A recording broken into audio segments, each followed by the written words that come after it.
Aqui também, por exemplo, uma referência às siglas que se devem, dizem os manuais de redação, que se devem evitar, ou alguns deles se devem evitar nos títulos. Não defendo muito essa opinião, depende, quer dizer, podemos conseguir um uso feliz das siglas a títulos, não é? Mas isso tem a ver também com uma opção minha, por exemplo, em relação ao livro que eu escrevi, isto tem 300 e não sei quantas páginas, mas por exemplo não há ali nenhuma regra sugerida por mim. Falo sim de regras de vários autores, mas em relação a esta área específica e da experiência que tive, custa-me um bocado estar a dizer que isto tem que ser feito desta forma, tem que ser feito de outra, porque há aqui também muito lugar à criatividade, não é? Isto é o expresso de... eu não consigo ver sem óculos lá para cima, 75, não é? Portanto, só aqui num título temos 1, 2, 3, 4, 5, 6 siglas, mas depois temos ali mais uma série delas, não é? Está tudo polvilhado, era o tempo das siglas na altura, não é? CDS, PS, TV, MRPP, não é? Mas temos, por exemplo, quando vos dizia, não se usam siglas a títulos, temos este exemplo bastante feliz e que deu notoriedade ao Jornal A Capital, entanto já encerrou, portanto não foi suficiente para conseguir, não teve notoriedade suficiente para se conseguir aguentar, mas tanta notoriedade teve que isto depois foi referido em este título, passou em programas de televisão, depois apareceu citado naquelas coluninhas do discurso direto, não é?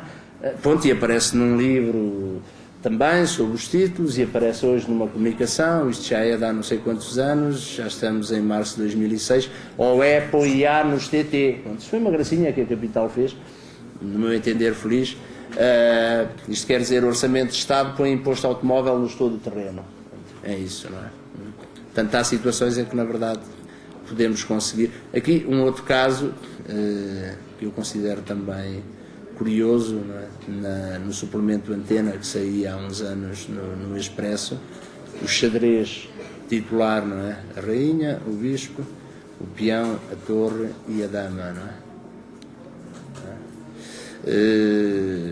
Depois há toda uma panóplia de exemplos diversificados, de grande criatividade. Neste caso,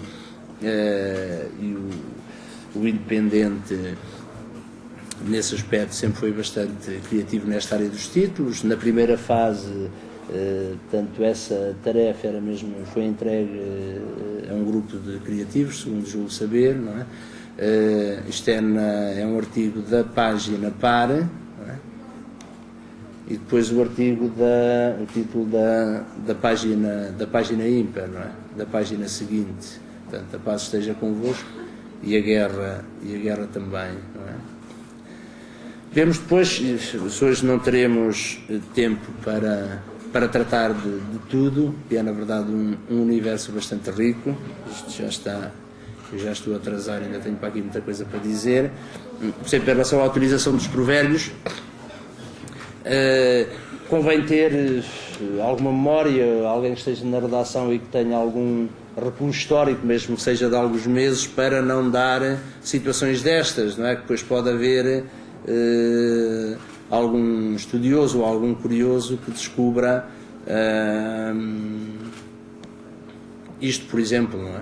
Que eu vos mostro aqui, a 25 de janeiro, o Correio da Manhã titulava que dos fracos também reza a história, mas depois, passados uns mesitos, já tinha aí, a 6 de maio, dos fracos não reza a história, não é? Quando vos falava há pouco das regras, e não entendam isto à letra, deixem dizer, quer dizer, que não é preciso haver regras, que é um campo livre, nada disso, não é? O meu receio é que, ao estarem a elencar toda uma série de regras, depois elas possam ser seguidas cegamente, e aí possamos estragar o brilho, porventura possamos dar a alguns títulos, não é? O caso do verbo, que é considerado sagrado por vários manuais de redação, por livros de estilo, que o verbo deve ser sempre incluído nos títulos. Tanto o caso de um grande profissional, que é o Daniel Ricardo, que é o editor-chefe, ou era, não sei se ainda é, da revista Visão. Mas nos títulos não pode faltar o verbo expresso ou subentendido. Convém dar preferência às formas verbais simples, afirmativas, da voz ativa e do presente, etc. Não é? Mas, por exemplo, há situações, e cá está, portanto, exceções à regra, não é, que são felizes. O público costuma fazê-lo, é, em determinadas situações, é, aqui há alguns exemplos, portanto, em que nenhum dos... Geralmente, acontece sempre, quando morre alguma personalidade famosa, eles põem só o nome da pessoa que faleceu e põem a data de nascimento e a data da morte, não é? Fazem sempre isso, portanto, não há... E outras situações, por exemplo, consideradas datas marcantes, não é? Por exemplo, o último dia do milénio, estes casos, Liberdade ano zero. Cá está, por exemplo, no dia em que morreu a Greta Garbo, um caso também do JN, mas não é muito comum, o público costuma fazer mais isto, não é? Trago-vos aqui este exemplo, depois a ver se ainda há tempo para entrarmos um pouco na parte da intertitularidade do jogo entre os títulos, não é? Para vos dizer, por exemplo, esta manchete sai alguns dias depois de ter sido publicado o livro de estilo do Jornal Público, e no qual se proibia expressamente quaisquer jogos de linguagem a títulos. Portanto, a saída do livro de estilo do Público era, ou de uma segunda edição, não sei, era bastante fresca, tinha poucos dias, não é? Mas aconteceu aquela tragédia em Castelo de Paiva e eles imediatamente, quer dizer, não resistiram e foram colocar um título que tem por trás a morte de seu à rua, do José Afonso, não é? Para quem queira ler assim, não é?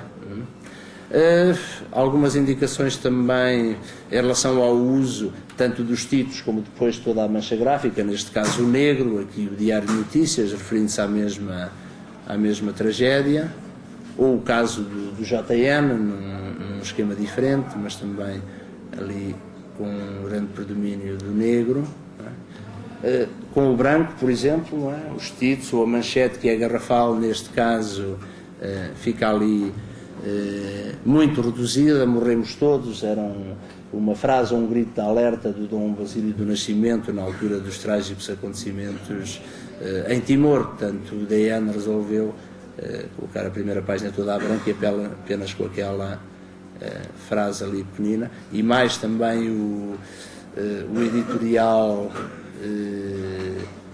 também em branco por Timor, também não tinha uma única, tinha apenas aquele título, não é?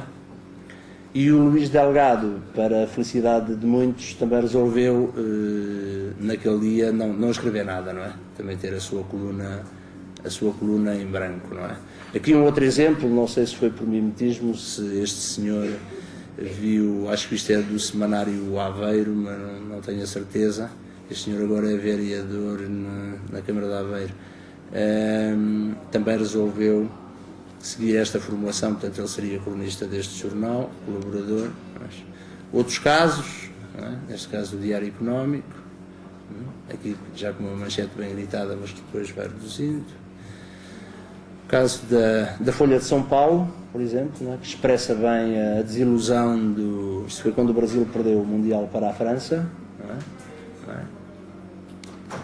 Outra situação curiosa também, em relação a uma peça de teatro, fica ali o quadro branco, que é ali feito através daquela mancha de caracteres.